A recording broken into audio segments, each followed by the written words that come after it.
We want to share a life story, one that cannot be explained or understood. Yet, because this life has made an impact so remarkable to so many, we need to share the life story in whatever way we can. However, before we properly introduce this life, let us bring in some perspective. Just imagine our place in this universe. We walk this earth with billions of people.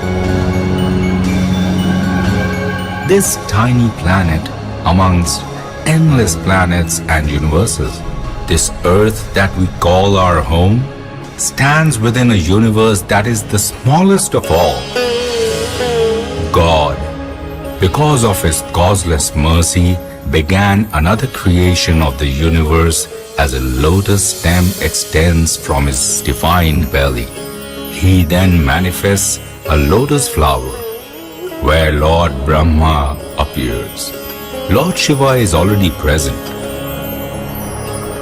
God creates these unlimited universes to grace all souls so that they can continue on their path to divine happiness. The process begins as unlimited beings are given animate forms.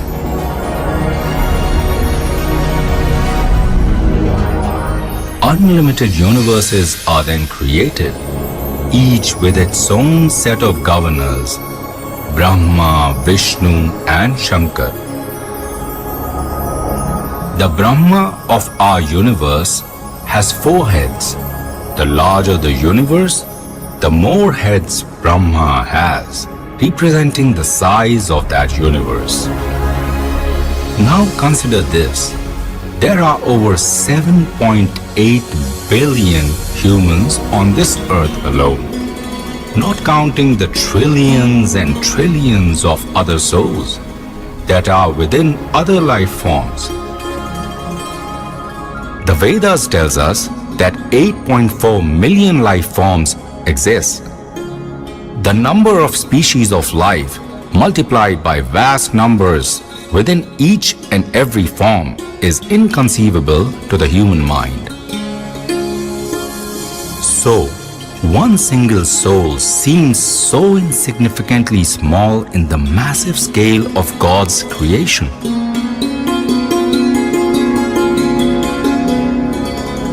In reality, we have lived and died in uncountable forms, traveling endlessly from one life form to another, suffering in each life as we search endlessly for happiness.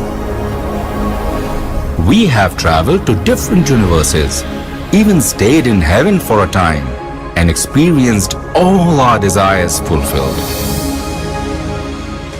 We have also spent time in hell, suffering the wrath of sins so unimaginable they cannot be uttered here. The Vedas state that we are the exact same age as God Himself. We are a part of Him. We are divine. We are tiny sparks in His vast creation. Yet, He Himself appears on this earth. He sends His saints to guide us towards Him. We are not aware of the significant grace that He has bestowed upon us.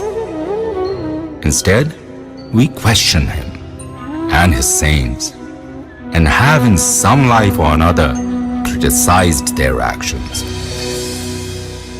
Let us look at some examples. Lord Ram appeared on this earth in a palace along with his divine associates. He was exiled along with his wife Sita Ji for 14 years to live in the forest. Sita Ji was later kidnapped and Shri Ram asked the trees, "Where did my wife go?" His life story led uncountable souls to achieving divine bliss. But during his time on this earth, we were unable to understand his actions. Lord Krishna also appeared on our tiny planet around 5,000 years ago. He kidnapped Rukmani ji and married her along with over 16,000 other wives. He established the Gita and won one of the most difficult wars that our world has ever faced. There is no way for us to comprehend this. Today we recognize them as God manifested on this earth to grace us.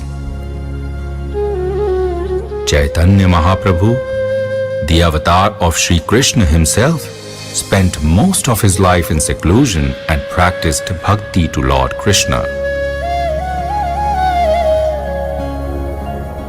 Hanumanji became seemingly uncontrollably angered, engulfing Lanka in flames. How can a divine personality become so angry? Yet, a soul like Valmiki followed the instructions of his guru, chanted Mara Mara, and achieved Shri Ram. Mirabai fell in love with Shri Krishna, believing him to be her true husband. She achieved Shri Krishna with the guidance of her guru. The devotees of Sri Chaitanya Mahaprabhu cried intensely after he left for his divine abode. They achieved their goal of divine happiness. All this reveals that we cannot understand God, His saints, His actions, His universe, His behavior. This background is an important beginning to this glimpse of a divine life. To share the life of a saint is extremely difficult, as he is of a divine nature and we are of a worldly one. So neither can we share the story of saint's life nor understand it. God and saints only appear to help those lost in this challenging existence. They have one sole purpose: to grace souls and inspire them towards the path of divine happiness.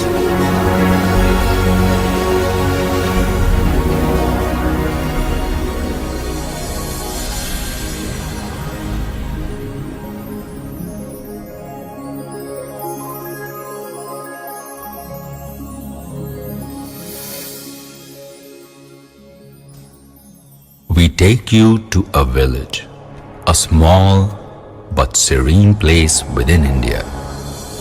This incredibly special place has a long history, and at one point in time, Lord Ram himself spent time here during the age of Treta Yuga. This place is called Mangar, Bhakti Dham. On this evening, chants of Hare Ram, Hare Krishna can be heard. The verses from Sri Ramcharitmanas are being sung. The wind cools the bodies of the souls sitting peacefully as the name of Sri Ram sits on their lips, invigorating their hearts. All the villagers can be heard chanting. The atmosphere feels utterly blissful. It is the evening of Sharat Purnima, 5th October 1922. This is the supreme night when Sri Radha Krishna bestowed divine bliss upon deserving souls. It is on this night, during the Ras Leela, that pride entered the heart of the gopis and Sri Krishna left. He took Sri Radharani with him, leaving all the gopis in tears. Sri Radharani could not bear the painful cries of the gopis and thus returned back without Sri Krishna. The soft, eternal, unwavering love that Sri Radharani has for surrendered souls was revealed on Sharat Purnima more than 5,000 years ago. So, on this very auspicious evening, we see a hut, and within that hut, we observe an exceptionally beautiful and young Srimati Bhagavati Devi Ji, who is awaiting the birth of her child. She is resting. Just outside the hut, a pious Brahmin by the name of Shri Lalta Prasad Tripathi Ji is pacing as he awaits the birth of his child. The chanting of Shri Ram's name becomes more intense. Time passes slowly.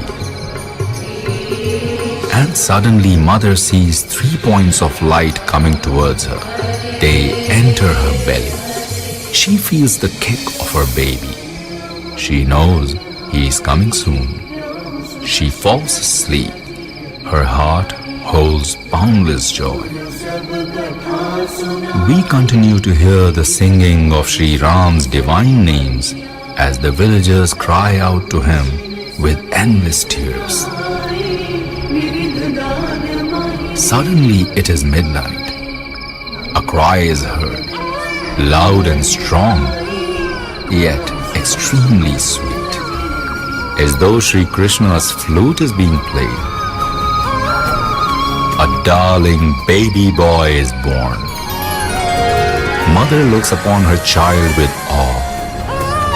The divine Shri Ram Kripalu Tripathi Ji has come. Everyone is cheering with great joy.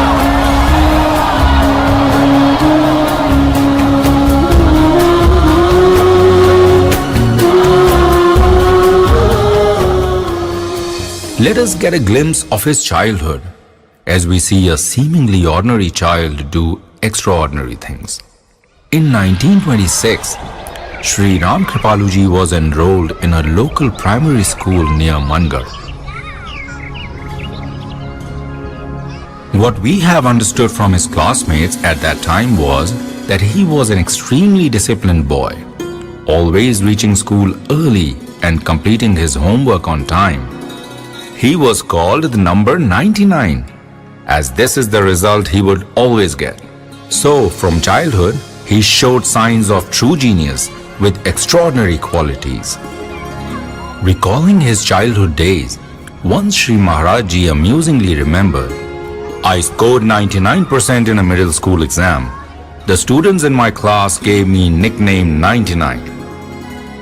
Moreover, they all got together, pulled off my shirt and tore it to tiny pieces. They all kept a piece in their pockets. They thought, if we keep this with us during the exam, we will also score 99. When I got home, my father gave me a scolding. Where is your shirt? I had come home wearing only my undershirt.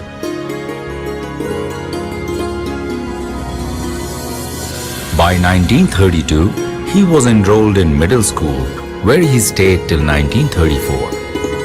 He was always so playful in nature and used to love playing with his friends. He would climb and swing from the trees. All his friends adored him because of his down-to-earth nature. There was always this close feeling that he was their very own. He became friends with everyone. There was no concern about gender, age, caste, creed. It never mattered. Everyone felt close to him. In the evenings, he would sit with his friends to discuss classes and studies. He would then start singing Naam Sankirtan like Hari Bol and Radhe Radhe Govinda.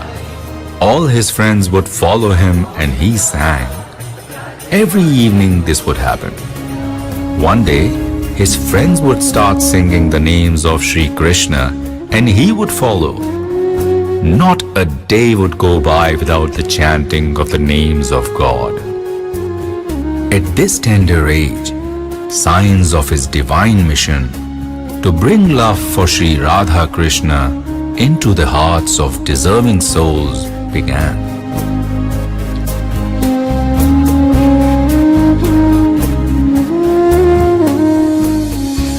In 1935, at the tender age of just 13 years, Shri Ram Kripaluji left Mangar to study Sanskrit at Mahu Chhavni, where he stayed for 3 years. His elder brother was a teacher there.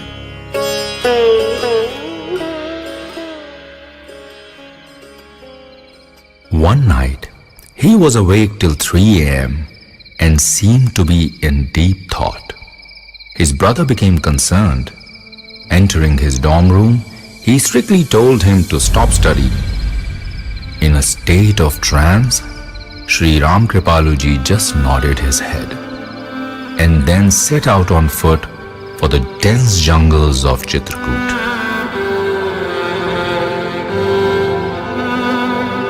Deep within the dense forest, he stayed in Chitrakoot Sati Anusuya Ashram, Sharbanga Ashram, and elsewhere for about 6 months in the Purna Paramahans state, completely absorbed in divine bliss. He would remain unconscious for hours, sometimes hugging a tree and crying out, "Oh my beloved, oh my dearest," as though he was seeing Sri Krishna and embracing him. He saw his beloved Sri Krishna in all beings. There were some devotees there who were engaged in arduous sadhana or devotional practice. But in the absence of bhakti, their efforts proved fruitless. Seeing Shri Kripaluji, they too became immersed in the love of God. A few people who happened to pass through that area were awestruck seeing Maharaj in a meditative trance. He looked extremely blissful. One day, he started to walk towards Vrindavan. No one knows exactly when he proceeded to Vrindavan from Chitrakoot. He only ate food and wore the clothes offered to him affectionately by others. On his arrival in Vrindavan, some devotees recognized his divine personality and requested that he guide them. At this time, it felt as though Shri Ram Kripaluji decided that he must continue his quest to establish bhakti in every person's heart. In this age of Kali Yuga, only bhakti can bring about an end to suffering. This path had to be re-established step by step for all souls to achieve their goal in spite of enduring the constant pain of Kali Yuga.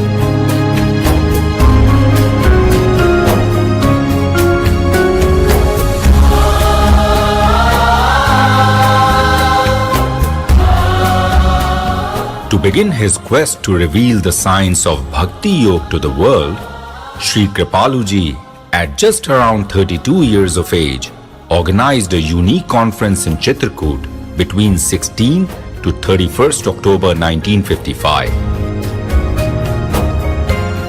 This grand conference was attended by 72 top scholars that included the president of Kashi Vidwat Parishad, a trust of 500 learned scholars of the Vedas and Shastras. Shri Kripaluji himself, as the president of the welcoming committee, served them with utmost dedication. Shri Kripaluji posed certain questions to the scholars.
Although we cannot go through these in detail, we can say that these questions were put forward so that the contradictions in the Vedic scriptures could somehow be clarified and the true path to bhakti be revealed.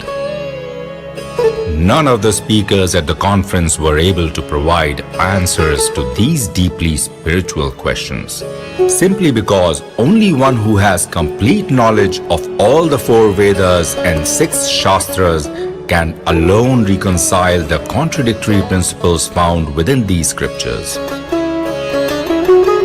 The speakers then asked Shri Kripaluji to answer.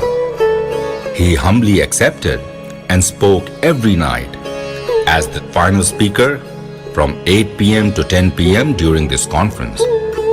The knowledge that he revealed made everyone feel astounded, and no one could believe that a young man could have mastery of all the scriptures. He extensively quoted from all the Vedas, Shastras, Puranas and Smritis and resolved all the questions posed in detail. Shri Kripaluji would serve the saints from morning until the evening and then speak till 10 p.m. He then continued with Hare Ram Sankirtan until past the midnight, all throughout this conference.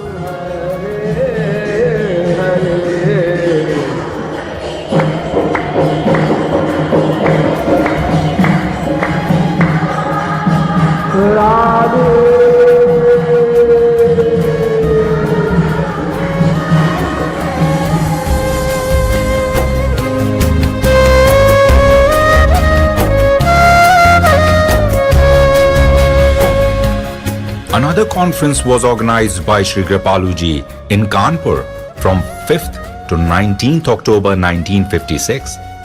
Once again, all the prominent scholars came. Many of the esteemed body of 500 scholars from Kashi Vidvat Parishad also attended the conference. The Chief Secretary of Kashi Vidvat Parishad, Acharya Shri Raj Narayan Shukla Shastri Ji, a highly learned scholar of the 6 Darshan Shastras, also attended the conference, and after hearing Shri Kripaluji, he said, "We had heard about Kripaluji Maharaj before coming here. I did not accept that anyone would gain such unique mastery over all the Vedas and other scriptures at such young age. But we were spellbound after hearing yesterday's lecture." While referring to all the philosophical schools, the unique way in which he established the path of devotion was transcendental, divinely inspired. Such a speech could only be inspired by God Himself. The following year, Shri Kripaluji was invited to Kashi to deliver his discourse between 5th to 14th January 1957. Once again, his lectures were so extraordinary that the 500 scholars could not believe he was just 34 years old. To resolve this, the representatives of Kashi Vidvat Parishad visited Mangar to speak with Shri Kripaluji's mother, Srimati Bhagavati Devi Ji. As their discussions with her and the family unfolded, they discovered that not only was his age accurate, but he did not have any guru. No one had ever seen him study any scriptures in his life. The scholars no longer had any doubt. During the 9 days in Kashi, Shri Kripaluji reconciled the mutually contradictory theories within the Puranas, Vedas, Upanishads and Darshan Shastras, but most notably the commentaries of the 4 previous original Jagat Gurus. This had never been done before. He established that in this current age of Kali, considered the worst of the 4 cyclical ages of cosmic time, only single-minded, selfless devotion to God is the surest and safest path to attain divine happiness. He showed that although God appears in uncountable forms, God is one, and His supreme form is Shri Krishna. On 14th January 1957, the Kashi Vidwat Parishad honored Shri Kripaluji with the title of Jagat Guruttam. A line from the certificate says, Shri Kripaluji Maharaj has the most brilliant intellect and wisdom in India.